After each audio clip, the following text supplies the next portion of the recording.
The last sound anyone heard from Dogwood Hollow was cannon fire at 3:47 in the afternoon on October 9th, 1864. Then silence so complete the farmers 2 miles away said the birds stopped singing. 412 men from the Union Army's 17th Indiana Infantry marched into that narrow valley chasing Confederate raiders. By nightfall, the valley was empty. No bodies, no blood, no graves. Just 400 pairs of boots arranged in perfect rows along the creek bed, laces still tied, leather still warm. The War Department filed the incident under unexplained losses and ordered the hollow sealed. But the boots remained where they were found for 6 weeks, until a minister's daughter touched one and began screaming about the cold hands pulling her down into the earth. The Appalachian Mountains in October 1864 held a beauty that made men forget they were trying to kill each other. Dogwood Hollow sat in the southwest corner of Virginia, a crease between two ridges where the Clinch River narrowed to a creek, barely wide enough for a wagon. The valley floor stretched 3 miles long and maybe 300 yards across at its widest point, hemmed by limestone cliffs that rose 200 feet on either side. Oaks and chestnuts turned gold and crimson. Mist gathered in the mornings, thick enough to hide a man standing 10 paces away. Local families had avoided the hollow for generations, claiming the Cherokee had cursed the land before they were forced west on the Trail of Tears. The few settlers who tried homesteading there in the 1830s reported livestock dying for no clear reason, milk souring in the pail, children waking with night terrors about voices in the ground. By 1860, only one family remained in Dogwood Hollow, the Cherokees, who ran a small grist mill at the valley's southern entrance and kept to themselves in a way that made neighbors uneasy. The war had reached this corner of Virginia slowly, like water seeping into a foundation. Major battles were fought elsewhere, at Manassas and Antietam and Gettysburg, but by the autumn of 1864, the conflict had fractured into hundreds of smaller actions, raiding parties, ambushes, skirmishes that never made the newspapers. Confederate Colonel Marcus Vane commanded one such unit. 93 men who specialized in disrupting Union supply lines through the mountain passes. They burned bridges, stole horses, and vanished into terrain they knew better than any map could show. On October 8th, Vane's raiders hit a Union supply depot outside Abingdon, Virginia, making off with 6 wagons of ammunition and medical supplies. The Union commander in the region, Colonel Benjamin Marsh, ordered immediate pursuit.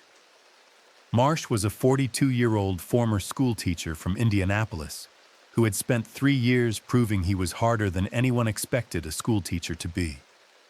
He assembled a pursuit force from the 17th Indiana Infantry, 412 men who had been stationed at the Abingdon garrison for 2 months without seeing real action. The men of the 17th were tired. Tired of garrison duty, tired of Virginia, tired of a war that seemed to have no end.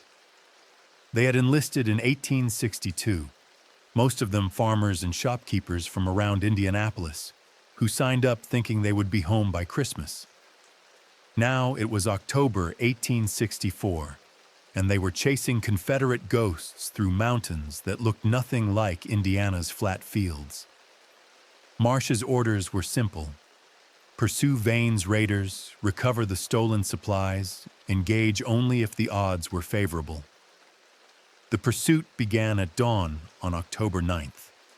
Cavalry scouts reported the Confederates heading west into the mountains, toward Dogwood Hollow. Marsh consulted his maps. The valley was a natural choke point. If they could trap Vane's force inside, this would be over by nightfall. What Marsh did not know, what no one had told him, was that Confederate raiders never used Dogwood Hollow. Local guides had warned Vane's predecessors to avoid it. The valley had a reputation among mountain people that crossed battle lines. But Vane was desperate, wounded from the Abingdon raid, and the Union force was closing fast. He led his men into the hollow at noon, gambling that he could ride through and escape out the western end before Marsh's infantry caught up. The 17th Indiana reached the eastern entrance to Dogwood Hollow at 2:30 p.m. Captain William Hendricks, leading the advance company, sent a rider back to report they had the Confederates trapped. Marsh ordered the entire regiment forward. They entered the valley in column formation, 4 companies of roughly 100 men each, spread across 3 miles of mountain trail. The afternoon sun cut through the trees at sharp angles. The air smelled of rotting leaves and the iron tang of creek water over limestone. At 3:47 p.m., Union artillery opened fire. 2 cannon shots, the standard signal to halt and prepare for engagement. Farmers working fields 2 miles away heard it clearly. Then nothing. The silence that followed was noted by multiple witnesses. No gunfire, no shouting, no sounds of battle or retreat. Just the autumn wind moving through empty trees. Colonel Marsh waited at the eastern entrance to Dogwood Hollow until midnight. Standard procedure dictated waiting for stragglers, for wounded men making their way back, for messengers with reports. None came. At first light on October 10th, Marsh organized a search party. 30 men, cavalry scouts mostly, experienced trackers who knew how to read a battlefield. They entered the valley expecting to find whatever remained of a fight. What they found instead defied every assumption about how war worked. The boots appeared first, about a mile into the valley, arranged along both sides of the creek in neat rows. 412 pairs, each set, positioned as if the wearer had simply stepped out of them and walked away barefoot. The laces were still tied. The leather was supple, still holding the shape of feet. Some pairs had mud on the soles from the trail. Others were relatively clean. A few showed signs of long wear, heels worn down, seams splitting, but none showed signs of violence. Sergeant Thomas Wicklow, who led the initial search party, dismounted and touched one pair of boots. The leather was cold, far colder than the October morning should have made it. Cold enough that he pulled his hand back with an involuntary shudder. He noted this in his report. The boots held a cold that had nothing to do with weather, a cold that seemed to come from inside the leather itself, as if they had been packed in ice or stored in a winter cellar. The search party continued west. They found no bodies, no blood, no abandoned equipment except the boots. The trail showed clear evidence that hundreds of men had passed through recently. Footprints, both shod and unshod, leading deeper into the hollow. Broken branches, disturbed leaves, but no sign of combat. No spent shells, no churned earth from artillery, no smell of gunpowder. The creek ran clear. At the western end of the valley, the trail simply stopped. The footprints, both Union and Confederate, converged at a limestone outcropping where the creek disappeared underground into a cave system. The tracks led to the cave mouth and went no further. It was as if 412 Union soldiers and 93 Confederate raiders had walked into the limestone and never come out. Wicklow ordered his men to search the cave. They entered with torches, following the underground creek for approximately 200 yards before the passage narrowed too much to continue. They found nothing inside. No bodies, no equipment, no sign that anyone had recently been in the cave at all. The limestone walls were smooth, untouched by gunfire or tools. The water was cold and clear, flowing from somewhere deeper in the earth. The search party emerged from the cave and made a discovery that would haunt the survivors for the rest of their lives. Carved into the limestone outcropping, at eye level, were words in English. We followed the voices down. The earth wanted payment. It took us instead. The carving was fresh, the stone dust still white, the edges sharp. Below the words was a date, October 9th, 1864, and a signature, CPTW Hendricks, 17th Indiana. Captain William Hendricks had been leading the advance company. He was 28 years old, married, father of 2 daughters back in Indianapolis. He kept a journal that would never be recovered. His last confirmed sighting was at 3:45 p.m. on October 9th, 2 minutes before the cannon fire, when he waved his company forward into the valley. The only civilian witnesses to whatever happened in Dogwood Hollow on October 9th were the Carrick family. Ezra Carrick, age 56, his wife Meredith, age 53, and their daughter Abigail, age 19. They lived in a 2-story frame house near the grist mill at the valley's southern entrance, close enough to hear everything that happened that afternoon. Colonel Marsh interviewed them on October 11th. The transcript of that interview survived in War Department archives, filed under miscellaneous incident reports, rediscovered in 1923 by a historian researching unexplained military losses. The interview lasted 37 minutes.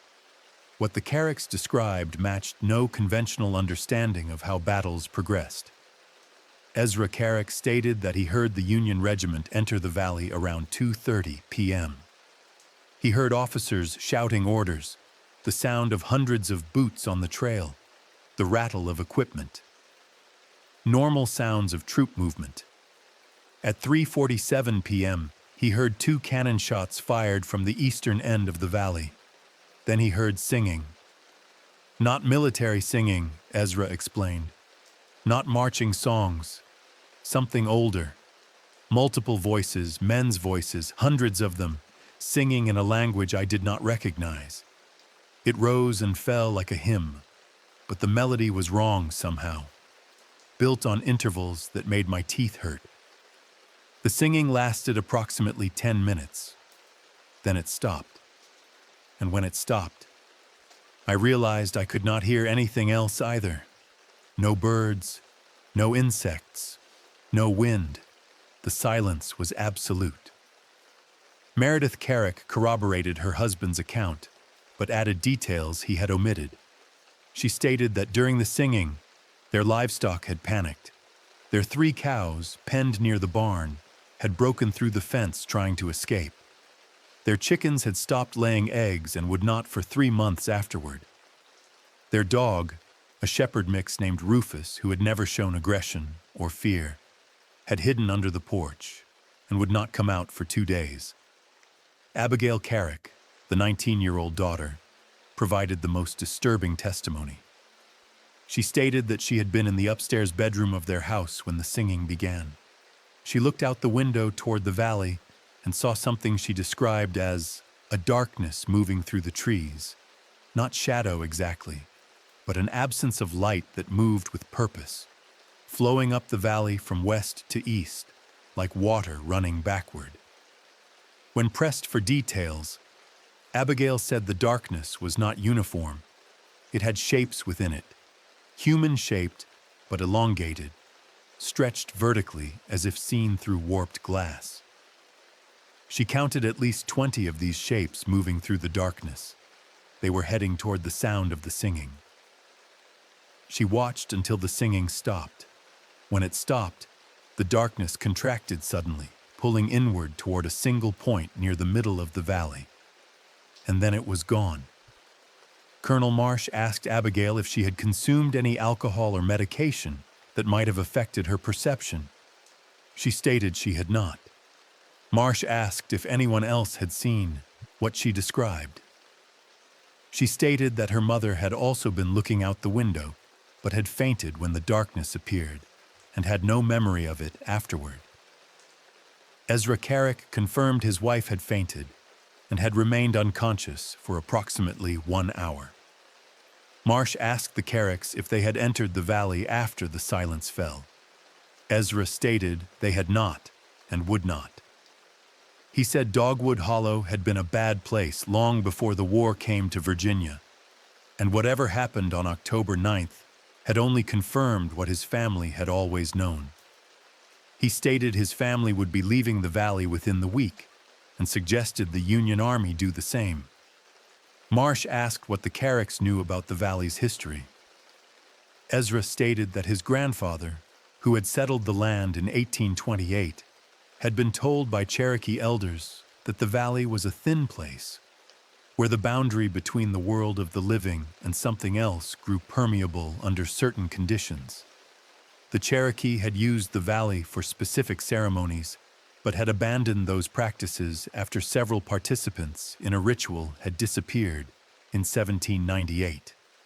When Marsh asked about the cave system at the western end of the valley, Ezra's demeanor changed. He became agitated. He stated that no one should enter those caves.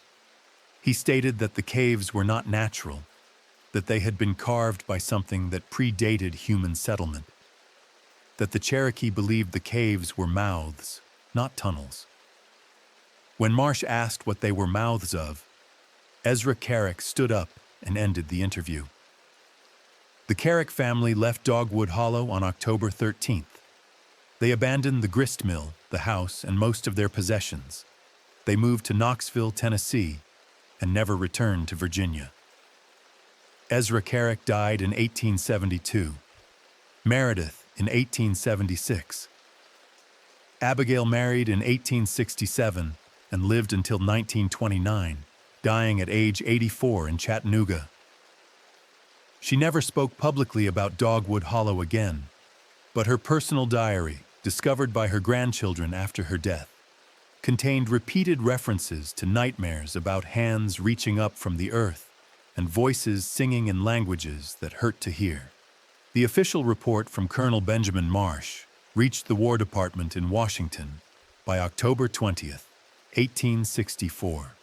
It was forwarded to the desk of Edwin Stanton, Secretary of War, who had been managing the Union war effort since 1862. Stanton was a methodical man who believed in facts, documentation, and the principle that unexplained events always had explanations if one looked hard enough. The loss of 412 men with no bodies, no graves, and no enemy action to account for it represented a problem Stanton could not categorize. Desertion required intent and a place to desert to.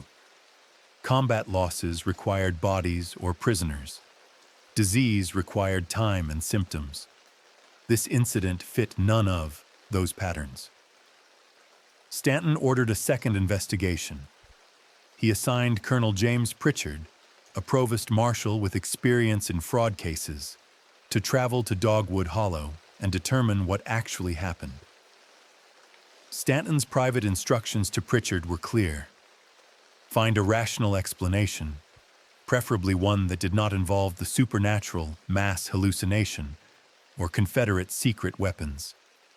Pritchard arrived at Dogwood Hollow on November 2nd with a team of 12 men, including a military surgeon, a geologist, and 2 officers with engineering backgrounds.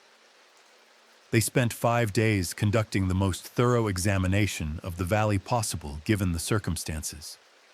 Their findings, compiled in a 93-page report, raised more questions than they answered. The boots remained where they had been found, undisturbed. Pritchard's team examined them systematically.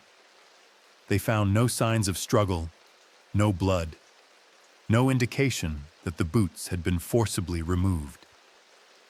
The leather showed normal wear patterns consistent with weeks of marching. Several pairs had soldiers' names carved into the soles or written on paper tucked inside. These names matched the roster of the 17th Indiana Infantry. The geologist, a Professor Marcus Klein from the University of Pennsylvania, examined the cave system. His report noted several unusual features. The limestone formations inside the cave were older than expected. predating the last ice age. The cave system was more extensive than initial searches had revealed, with multiple passages branching off the main tunnel. Some passages narrowed to the point where a grown man could barely squeeze through. Others opened into chambers large enough to hold hundreds of people. Klein's most significant finding involved acoustic properties. The cave amplified sound in strange ways. A whisper at one end could be heard clearly at the other, 200 yards away. But certain frequencies were not amplified. They were absorbed.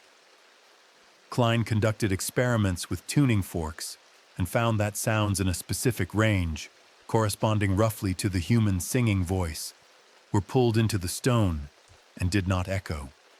The military surgeon, Dr. Aaron Metcalf, examined the inscription carved into the limestone outcropping. His medical opinion was that the carving had been made by someone under extreme physical or psychological stress.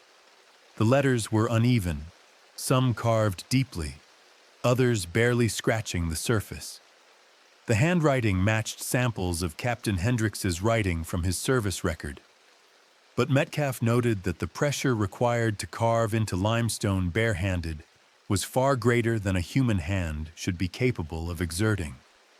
Pritchard's team searched the valley systematically, dividing it into grid sections and examining each section for evidence.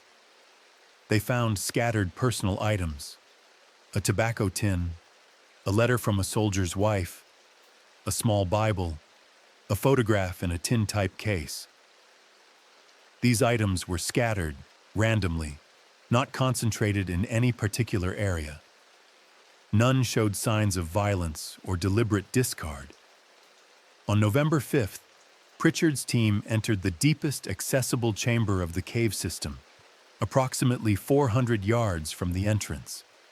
There, they found something that caused Pritchard to immediately end the investigation and return to Washington.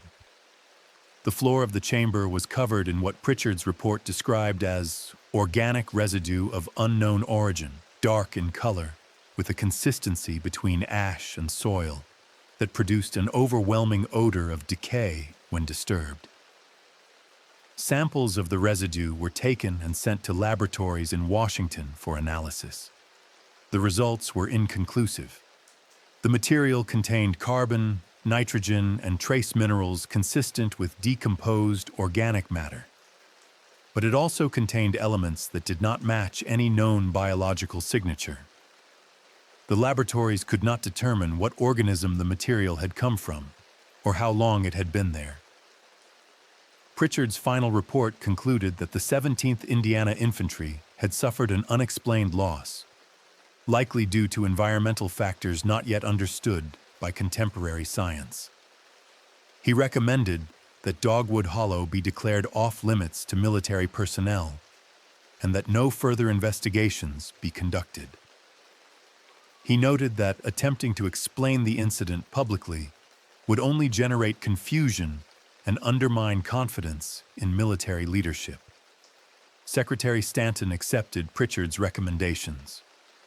On November 15, 1864, the War Department issued General Order No. 347, declaring Dogwood Hollow a restricted area. The order cited geological instability and risk of cave-ins as the official reason. The families of the missing soldiers were notified that their loved ones had been killed in action against Confederate forces and that their bodies had been lost in difficult terrain. 412 families received those letters. Most accepted the explanation, some did not. Sarah Hendrix received notification of her husband's death on November 23, 1864. The letter stated that Captain William Hendrix had been killed in action while pursuing Confederate forces in southwestern Virginia. It stated that his remains could not be recovered due to the nature of the terrain. It stated that he had died honorably in service to his country. It did not mention Dogwood Hollow. It did not mention the boots.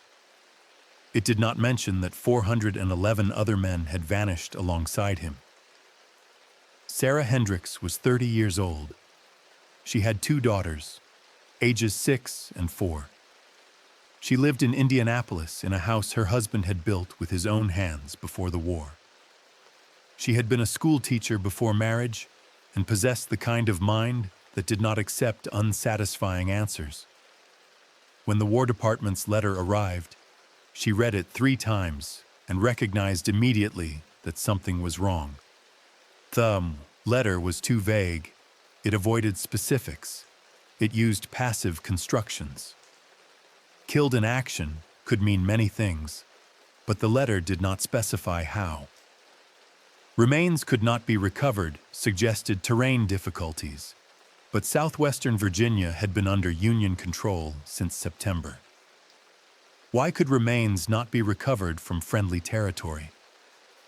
Sarah began writing letters to the War Department, to her husband's commanding officer, to the Indiana governor's office, to other wives whose husbands had been in the 17th Indiana. The responses she received were uniformly unhelpful.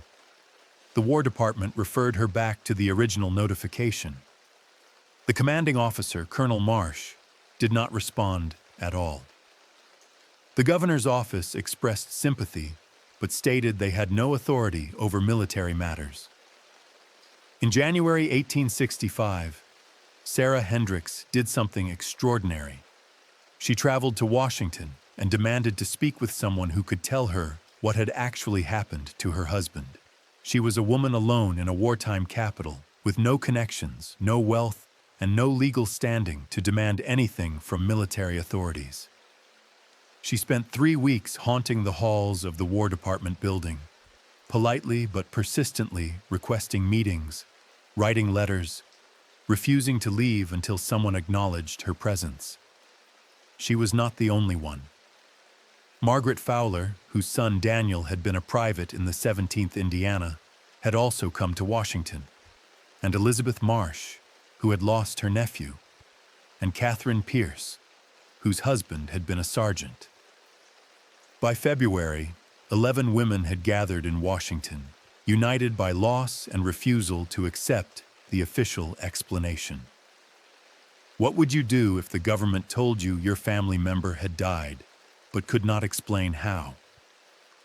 Would you trust institutions, or would you trust the gnawing certainty that something had been hidden from you? The women formed an unofficial committee. They pooled their limited resources. They hired a lawyer, a man named Joshua Brennan, who had done some work for the War Department and knew how military bureaucracy functioned. Brennan was sympathetic, but realistic. He told them that forcing the military to release information during wartime was nearly impossible. But he agreed to file formal requests through proper channels. Those requests went nowhere.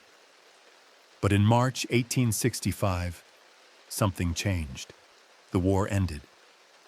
Lee surrendered at Appomattox on April 9th. Within weeks, the wartime secrecy that had protected General Order No. 347 began to erode.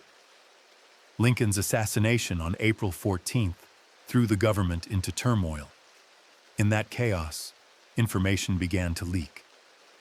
An assistant to Colonel Pritchard, a junior officer named Lieutenant Thomas Meade, felt guilty about the role he had played in burying the truth about Dogwood Hollow. In May 1865, he met with Sarah Hendricks in a Washington boarding house and told her everything about the boots, about the cave, about the inscription her husband had carved into the limestone, about the organic residue that laboratories could not identify. Sarah listened to Meade's account without interruption. When he finished, she asked him one question. "Is there any possibility my husband is still alive?" Meade hesitated. Then he told her about the inscription, about the phrase, "The earth wanted payment." He told her that in his opinion, based on what he had seen in the cave, whatever had happened to the men of the 17th Indiana had not been a conventional death. But he also said that if they were alive, they were not alive in any sense that mattered to the living world. Sarah Hendricks thanked Lieutenant Meade for his honesty. She returned to Indianapolis in June 1865 and spent the next 2 years compiling every piece of information she could find about Dogwood Hollow. She corresponded with historians. She read Cherokee folklore. She interviewed veterans who had served in Virginia. She became obsessed, in the way only loss can make a person obsessed, with understanding what had taken her husband. In 1867, Sarah traveled to Virginia. Against advice from everyone who knew about the incident, she went to Dogwood Hollow. She entered the valley alone, carrying her husband's pocket watch and a notebook. She stayed for 3 days. When she emerged, she was changed. Her hair had gone white. Her hands trembled. She would not speak about what she had seen or heard in the valley. Sarah Hendricks lived until 1903, dying at age 69 in Indianapolis. She never remarried. Her daughters remembered her as distant, haunted, someone who looked at the ground with suspicion and never slept without a lamp burning. Among her possessions after her death was a sealed envelope addressed to whoever cares about the truth. Inside was a single sentence in her handwriting. They are still singing, and if you listen carefully enough, you can hear your name in the song. The Confederate side of the Dogwood Hollow incident remained unknown for 63 years after the event. The Union Army had assumed the Confederate raiders under Colonel Marcus Vane had been caught in the same fate that took the 17th Indiana. No Confederate records mentioned the incident, which was unsurprising given the chaos of the war's final months and the deliberate destruction of documents after the Confederacy collapsed. But in 1927, a trunk was discovered in an attic in Charleston, South Carolina. It had belonged to a woman named Louisa Vane, who had died in 1926 at age 94. Among her possessions were letters from her husband, Marcus Vane, written during the war. Most were unremarkable, discussing mundane details of military life. But 3 letters, dated October and November 1864, described events in Dogwood Hollow from the Confederate perspective. Marcus Vane had survived.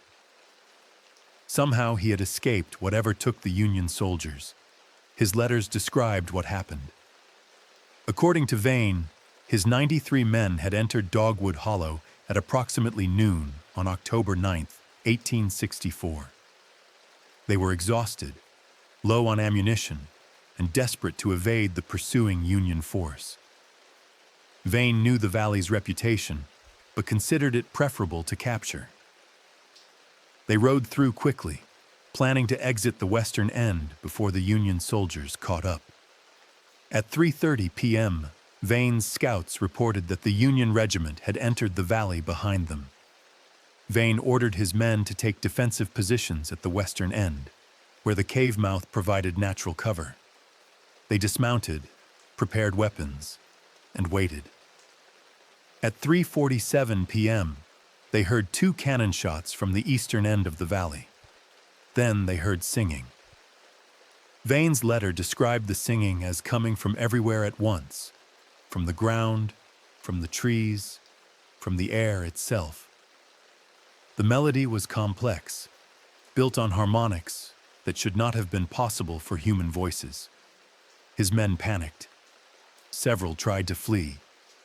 Vane ordered them to hold position, but his orders were drowned out by the singing.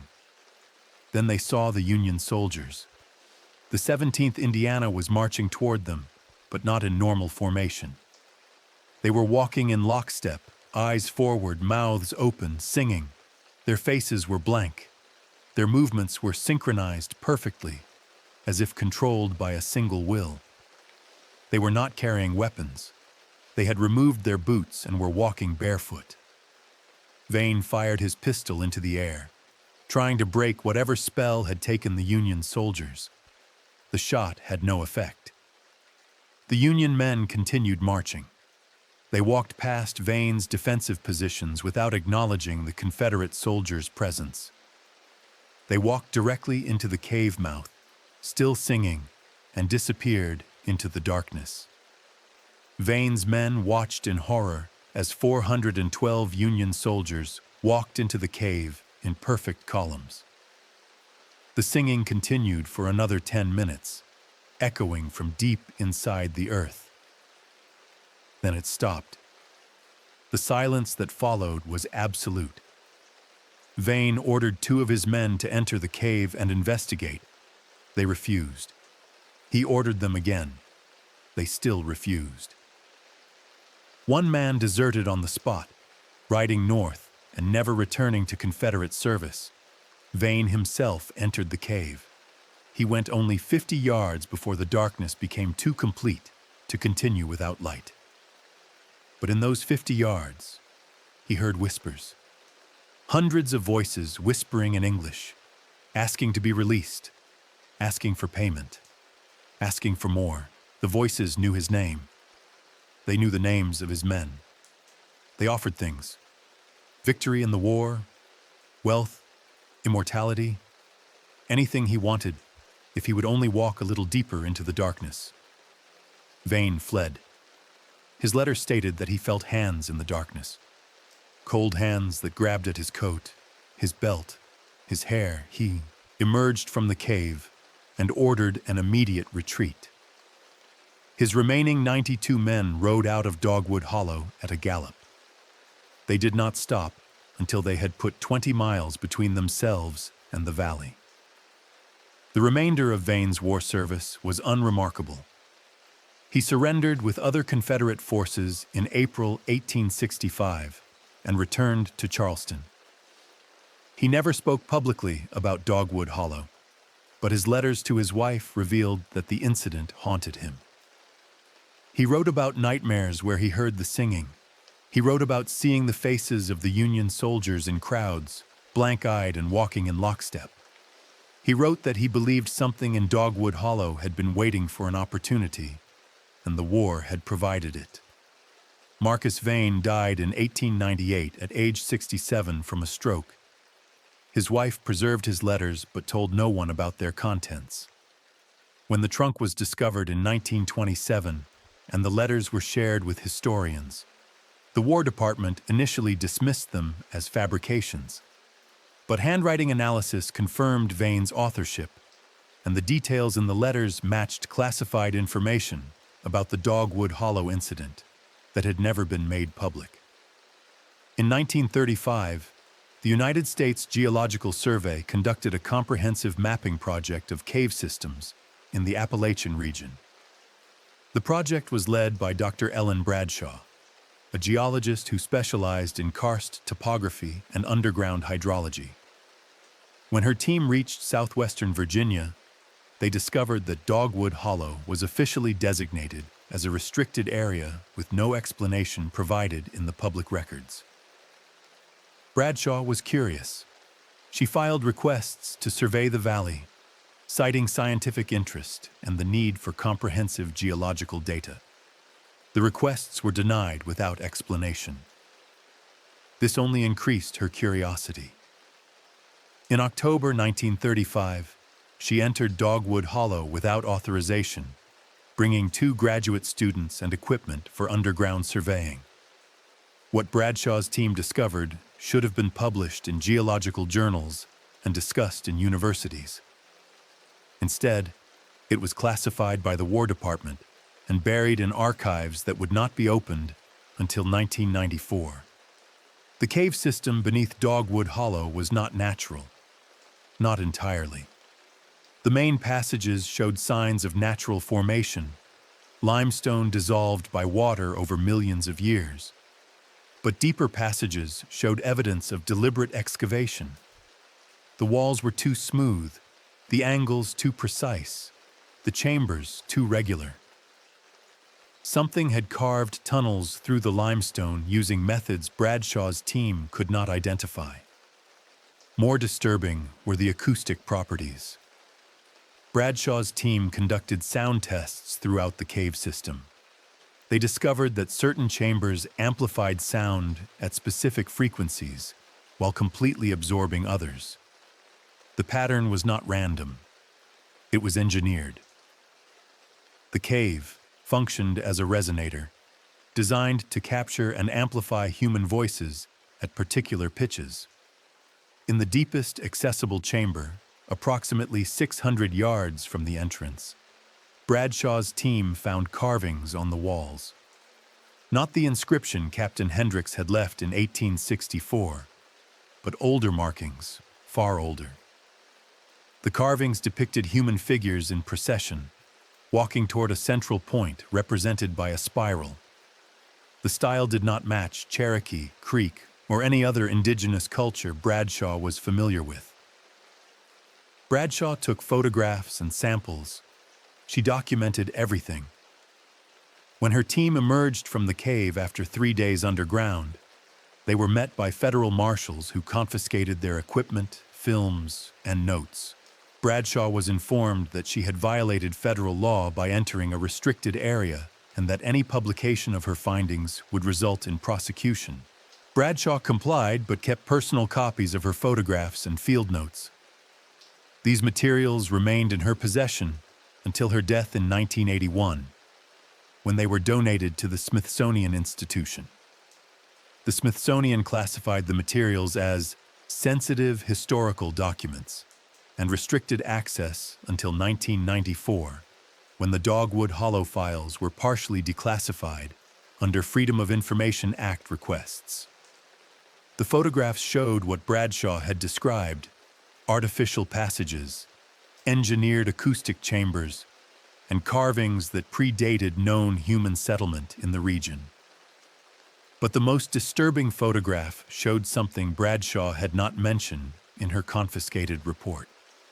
In the deepest chamber, illuminated by her team's electric lamps, the cave floor was covered in what appeared to be human footprints, hundreds of them, pressed into the soft limestone, as if the stone had been wet when the feet walked across it.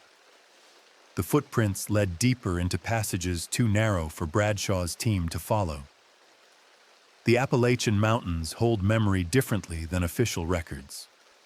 Stories pass through generations, not in documents, but in warnings told around fires, in place names that carry weight, in unwritten rules about where not to go and when. The Cherokee, the Creek, the Shawnee, all the indigenous peoples who lived in these mountains before removal, had names for Dogwood Hollow. They had stories about why those names mattered. In 1946, an anthropologist named Dr. Ruth Calloway conducted interviews with Cherokee elders living in Oklahoma, descendants of families forced west on the Trail of Tears. She was researching indigenous place names and their meanings. When she mentioned Dogwood Hollow, several elders refused to discuss it. But one woman, Mary Swimmer, age 87, agreed to speak if Calloway promised not to use her name in any publication. Mary Swimmer stated that Dogwood Hollow was called Amadaivi in Cherokee, which translated approximately as the mouth that opens when blood is spilled. It was a sacred place, but sacred in the sense that dangerous things are sacred, requiring respect, requiring distance. Cherokee shamans had used the valley for specific ceremonies, but only under carefully controlled conditions, only at certain times of year, and never when violence was present in the land. The ceremonies involved offerings, not human sacrifice. Mary Swimmer was clear on that point, but offerings of food, tobacco, and songs. The songs were meant to keep the mouth satisfied, to prevent it from opening wider, to maintain the boundary between the world of the living and what Mary Swimmer called the world of the always hungry. The Cherokee had understood that something lived beneath Dogwood Hollow, something old, something that predated human presence in the mountains. In 1798, according to Mary Swimmer's account, a group of Cherokee had performed a ceremony in Dogwood Hollow without following the proper protocols. They had been drinking whiskey, which was forbidden during sacred rituals. They had performed the ceremony in October, which was the wrong season. They had failed to make the proper offerings.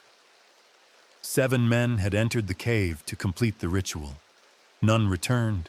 The cave had taken them, and the Cherokee had sealed the valley, forbidding anyone from entering for a full generation.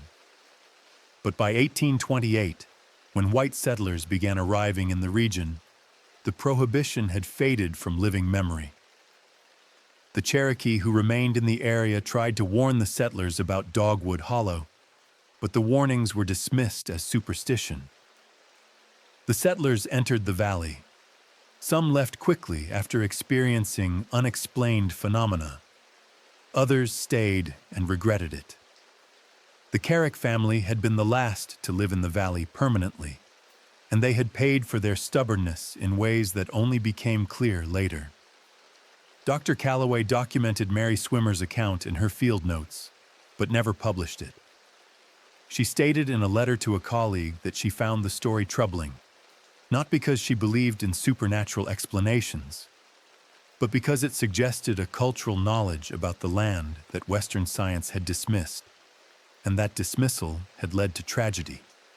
Calloway spent the rest of her career advocating for the preservation of indigenous place names and the oral histories attached to them. Mary Swimmer died in 1952. Her account of Dogwood Hollow remained buried in Calloway's unpublished papers until 1998, when a graduate student researching Cherokee oral histories discovered the interview transcripts.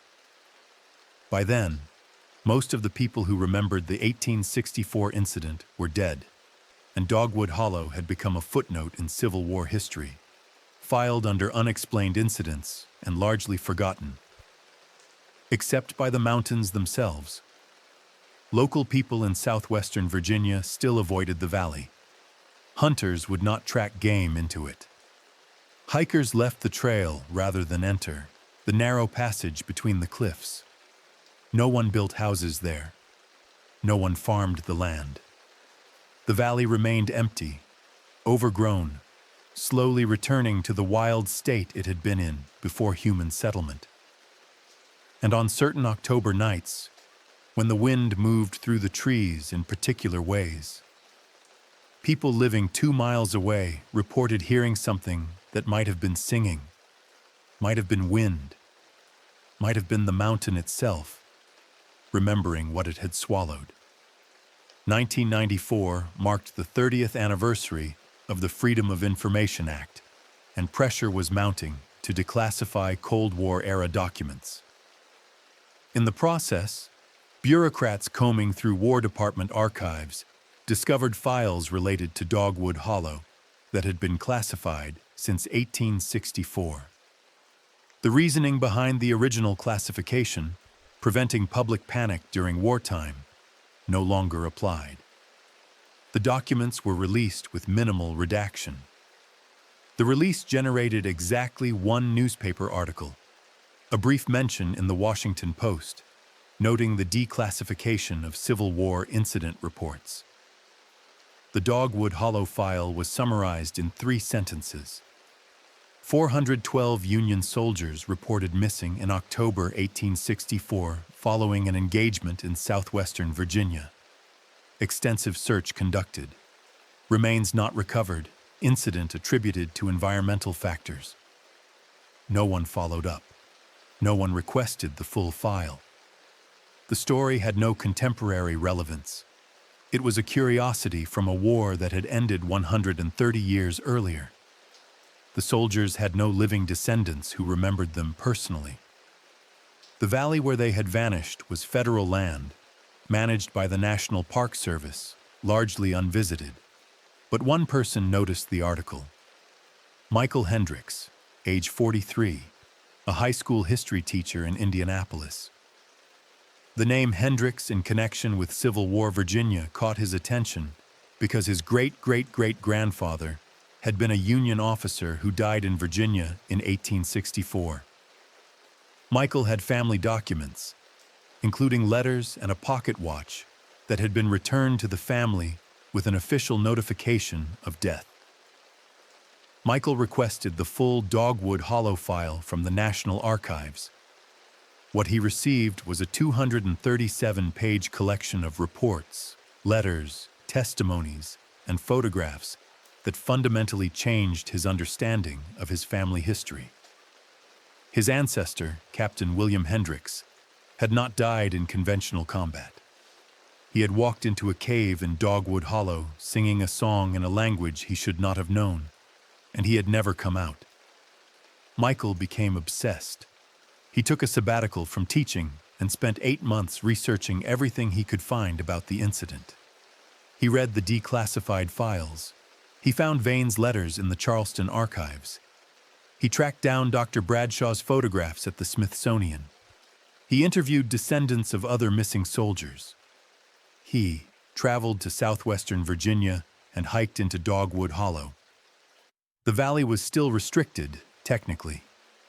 Signs at the eastern and western entrances stated that entry was prohibited due to unstable geological conditions.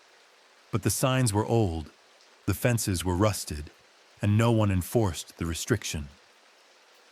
Michael entered the valley in October 1995, exactly 131 years after his ancestor had vanished there.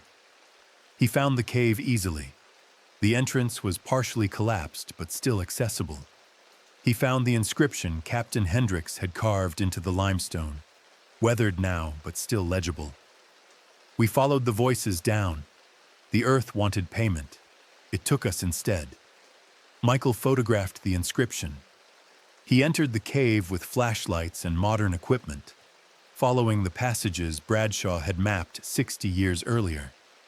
In the deepest accessible chamber, Michael Hendricks made a recording. He had brought a digital audio recorder hoping to capture any unusual acoustic phenomena. He left the recorder running for 6 hours while he explored the chamber. When he played back the recording later, he heard what sounded like voices, distant and distorted, singing in harmony. The voices were male, hundreds of them, singing a melody that Michael's musician friend later identified as not matching any known scale or musical tradition. Underneath the singing, if you listened carefully, you could hear individual words, names. Michael heard his own name. He heard the names of other families who had lost soldiers in 1864. He heard Captain Hendricks's name repeated multiple times, always in the same tone, always with the same inflection, as if the voice speaking it was stuck in a loop, repeating the name forever. Michael left the cave and never returned to Dogwood Hollow. He published his research in a small history journal in 1996. The article was titled, "The Dogwood Hollow Incident, An Unexplained Loss in the Civil War." It received minimal attention. Academic historians dismissed it as speculative. Military historians noted it in passing. The general public never saw it. But Michael Hendricks kept the audio recording. He played it for colleagues, for friends, for anyone who would listen. Most people heard nothing unusual, just static and wind noise. But a few people heard the singing, and those people always had the same reaction. They insisted Michael delete the recording. They asked him never to play it for them again. They left looking disturbed and refused to discuss what they had heard. Michael Hendricks still teaches high school history in Indianapolis. He does not talk about Dogwood Hollow anymore, except to say that some stories are better left in the archive, and some caves are better left unexplored. He destroyed the audio recording in 2003, but he still wakes up sometimes hearing his name sung in a voice that sounds like it is coming from very far, underground. The National Park Service assumed management of Dogwood Hollow in 2001, when the land was transferred from military control to the Department of the Interior. The transfer was routine, part of a larger consolidation of federal lands in the Appalachian region. The Park Service was told the valley was restricted due to geological instability. They were not told about the 1864 incident. They were not told about the caves. They were not told that entering the valley had historically led to bad outcomes. In 2007, the Park Service sent a survey team into Dogwood Hollow to assess whether the restriction should be maintained or if the land could be opened to public recreation. The team consisted of 3 rangers: David Morrison, age 34, Jessica Chen, age 28, and Robert Talley, age 41. They entered the valley on October 8th, planning a 3-day assessment. They were supposed to radio in daily progress reports. They were supposed to exit the valley on October 10th. They did neither. When they failed to make contact on October 9th, a search and rescue operation was initiated. A helicopter crew spotted the Rangers' vehicle parked at the eastern entrance to the valley.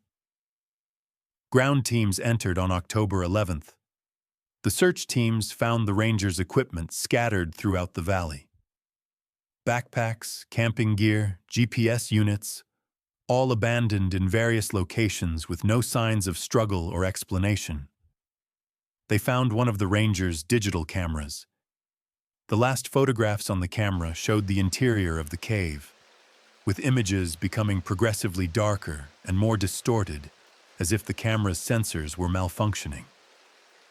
The final photograph showed something the Park Service has never publicly explained. In the deepest part of the cave, illuminated by the camera's flash, there appeared to be figures standing in the darkness. Human-shaped, but elongated vertically, stretched as if reflected in a funhouse mirror. The figures appeared to be facing the camera. Their positions matched descriptions given by Abigail Carrick in 1864. The 3 rangers were never found. The Park Service declared them missing, presumed dead, and conducted an internal investigation. The investigation report was never released. The families of the missing rangers were told their loved ones had likely fallen into an unmapped cave system, and that recovery was impossible. The families filed lawsuits. The lawsuits were settled out of court with non-disclosure agreements. Dogwood Hollow was permanently closed. New fencing was installed, monitored by cameras. Warning signs were upgraded. The Park Service issued an internal memo stating that no personnel were to enter the valley under any circumstances without written authorization from the regional director. That authorization has never been granted.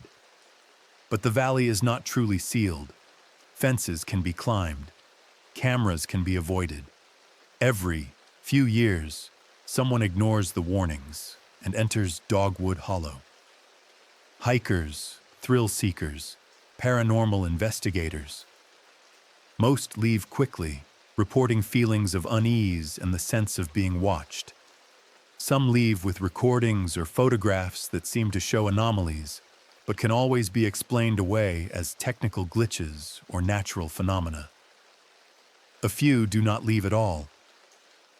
Since 2007, 4 people have been reported missing after entering Dogwood Hollow, despite the restrictions.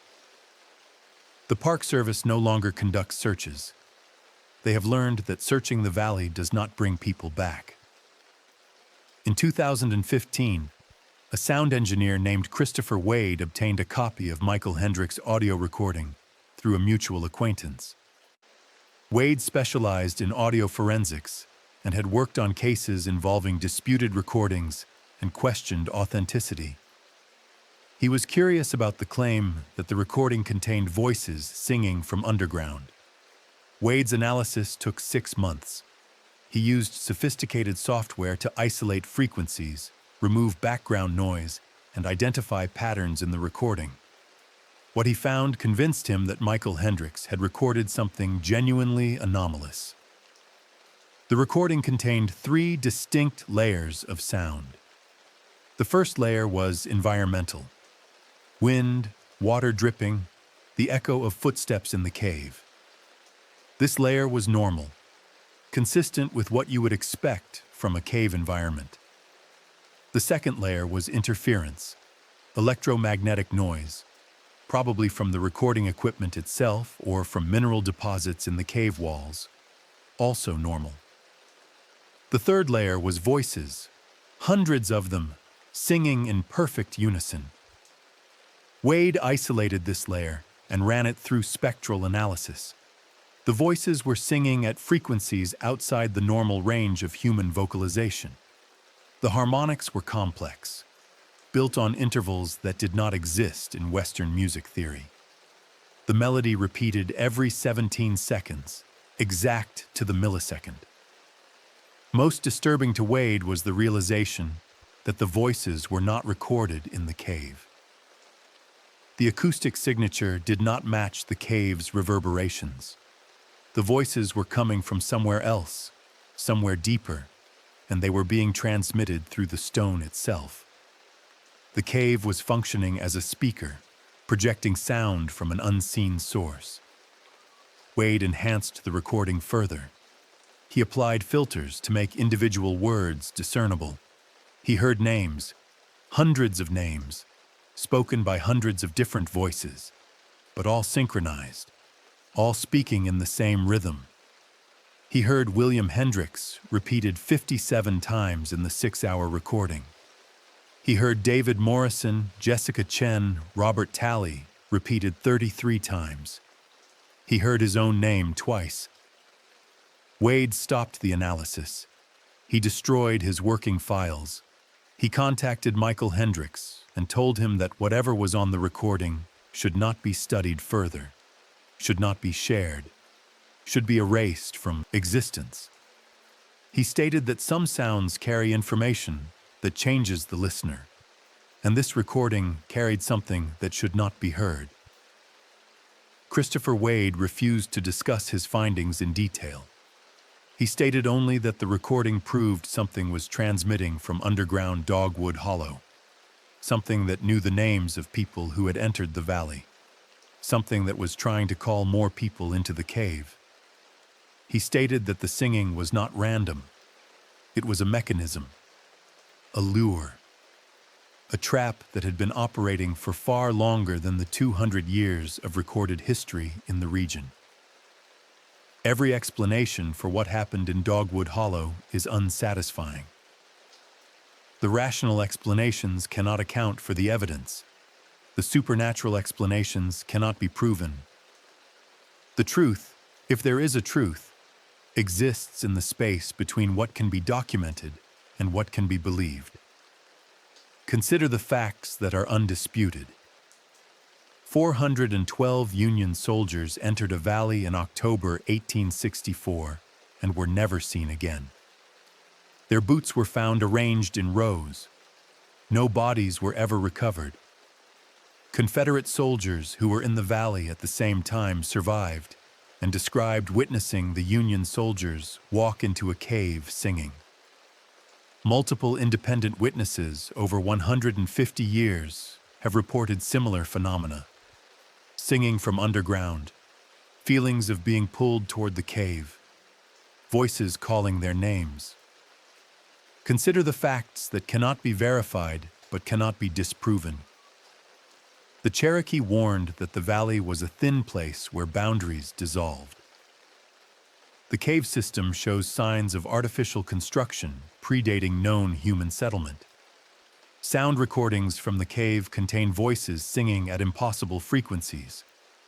People who enter the valley sometimes do not return, and searches never find them. The geological explanation suggests that the cave system contains pockets of gas that cause hallucinations and disorientation.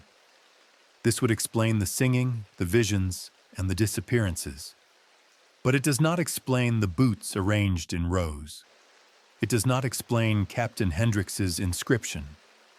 It does not explain why the Cherokee avoided the valley centuries before the Civil War. The psychological explanation suggests mass hysteria, shared delusion, compounded trauma. Soldiers under stress, in unfamiliar terrain, influenced each other into collective breakdown. But this does not explain the Confederate testimony. It does not explain the Park Service Rangers in 2007. It does not explain the audio recordings. The supernatural explanation suggests something lives beneath Dogwood Hollow, something old, something hungry, something that uses sound to lure prey. This explains everything except itself. What is it? Where did it come from? Why that valley? Why singing? Perhaps the truth is simpler and stranger. Perhaps the valley is exactly what the Cherokee said it was, a mouth that opens when blood is spilled. Perhaps the war provided enough blood to open it wide. Perhaps 412 men walked into that mouth because they heard something that promised them escape from war, from death, from the grinding horror of 1864. Perhaps they are still there, wherever there is, singing because singing is all that remains. Or perhaps they simply died, scattered in the cave system, their remains decomposed or consumed by natural processes, and everything else is pattern-seeking in the face of unexplained loss. Perhaps the human mind cannot accept random disappearance, and so constructs narratives to fill the void. Perhaps the singing is wind, and the voices are echoes, and the figures in photographs are shadows. But Michael Hendricks heard his name. Christopher Wade heard his name. The audio recording contains names of people who would not be born for 100 years after 1864. How does wind know names? How do echoes speak the future? There is no satisfying answer. There is only the valley, still restricted, still empty, still singing on October nights when the wind moves through the trees in particular ways. There is only the knowledge that more than 500 people have entered Dogwood Hollow over the past 160 years, and more than 20 of them never came back out.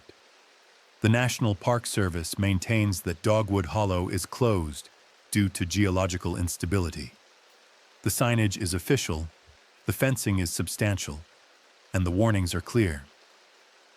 But the valley is part of a larger national forest, and the forest has hundreds of miles of trails, and not all trails are monitored. People find ways in. In 2019, a group of college students from Virginia Tech organized a camping trip into restricted areas of the national forest. They had read about Dogwood Hollow online, in the corners of the internet, where people discuss unexplained phenomena and urban legends. They found the story compelling. They decided to investigate. 5 students entered the valley on October 7, 2019. They brought camping equipment, recording devices, and a healthy skepticism about ghost stories. They planned to spend 3 days documenting the valley and the cave, proving that the legends were exaggerations built on a tragic but mundane incident from the Civil War. They streamed their first night in the valley on social media. The footage showed them setting up camp near the creek, cooking dinner, joking about the warnings. One student, a young woman named Rachel Torres, stated on camera, "If ghosts could sing, they'd have a record deal by now. There's nothing here but rocks and bad cell service." The stream ended at 11:23 p.m. No one has heard from the 5 students since. Their families reported them missing on October 10th. A search was conducted, limited to the periphery of Dogwood Hollow, because Park Service policy prohibits search operations inside the restricted area. The student's vehicle was found at a service road near the eastern entrance. No other trace of them was found. The families are pressing for a more extensive search. The Park Service is refusing, citing safety protocols and the futility of previous searches. The local sheriff's department has classified the case as open but inactive. The FBI has declined to investigate, stating that there is no evidence of criminal activity.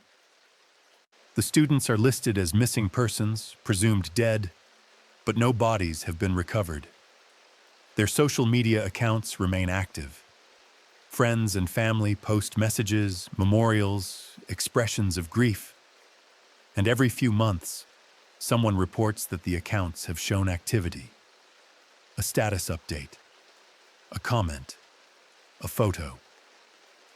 The activity is always deleted quickly, and the platform companies state they have no record of anyone accessing the accounts. But screenshots circulate. The most recent, from March 2024, showed a status update from Rachel Torres's account that read, "We are still here. We are singing. We would like to go home, but we do not remember where home is." The families do not know what to make of these messages. Some believe someone is hacking the accounts in a cruel hoax. Others believe the messages are real, that their children are somehow still alive and trying to communicate. A few believe something else, something they cannot articulate, something that keeps them awake at night, listening for voices in the dark. Dogwood Hollow is 3 miles long and 300 yards wide, hemmed by limestone cliffs, fed by a creek that disappears into a cave system no one has fully mapped. The trees are oak and chestnut. The undergrowth is laurel and rhododendron. In spring, dogwood blooms white against the green. In autumn, the leaves turn gold and fall. The valley cycles through seasons like any other place, but it is not like any other place.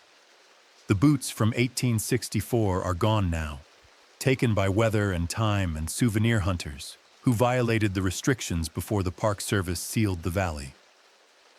But the cave remains. The inscription Captain Hendricks carved into the limestone remains. The passages Dr. Bradshaw mapped remain. And whatever lies deeper, past the point where light fails and passage narrows, that remains too. The Cherokee were right to call it a mouth. Mouths consume. Mouths speak. This one does both. It has consumed more than 500 people over recorded history. It has spoken their names back in voices that should not know them. It has sung songs in languages that have never been written down. Songs that people remember after hearing them once. Songs that stay in the mind like hooks in flesh. The War Department tried to seal the valley in 1864 and failed. The Park Service has tried to seal it in the 21st century and failed. You cannot seal a mouth that is part of the mountain itself. You can only post warnings and hope people listen. But people do not listen. They never have. Curiosity is stronger than caution. The desire to know is stronger than the wisdom to leave some things unknown. In October, when the leaves fall and the nights grow cold, people living 2 miles from Dogwood Hollow still hear singing. They hear it on the wind, carried from the valley like smoke from a distant fire. Most ignore it. Some call the Park Service to report unusual activity. A few pack their belongings and move away, unable to live near a place that sings to them in their sleep. And every few years, someone new enters the valley. They carry equipment, confidence, rationality, all the tools of the modern world. They document the cave. They record the sounds. They analyze the data.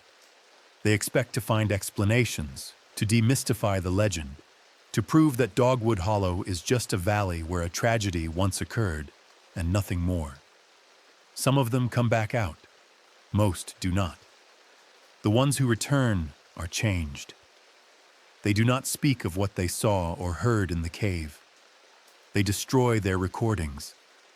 They tell others to stay away. They spend the rest of their lives looking over their shoulders, listening for voices in crowds, checking to see if their names are being sung by something that should not know them.